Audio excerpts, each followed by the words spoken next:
पछले पहर की खामोशी में पहाड़ों के बीच आबाद एक दूर अफ्तादा गांव में एक कहानी मशहूर थी। अफरत जिन की। कहते हैं कि ये जिन इन लोगों के सामने आता है जो लालच में हद से बढ़ जाएं। सारा गांव उससे डरता था, मगर नौजवान आयान को इन बातों पर यकीन न था।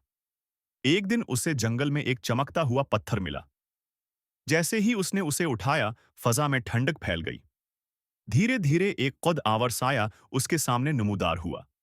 मैं अफरत हूं, अपनी एक ख्वाहिश मांग, मगर कीमत बहुत भारी होगी। ईयान के दिल में माल व दौलत का लालच भर गया। उसने बेसोचे समझे अमीरी की ख्वाहिश कर डाली। पलक झपकते ही उसके हाथों में सोना भर गया, मगर साथ ही उसका साया गायब हो गया। गांव के बुजुर्गों ने बताया कि जिस शख्स का साया छन जाए, वो कभी सुकून नहीं पा सकता। आयान ने जान लिया कि लालच हमेशा इंसान को खाली ही करता है, चाहे हाथों में सोना ही क्यों ना हो।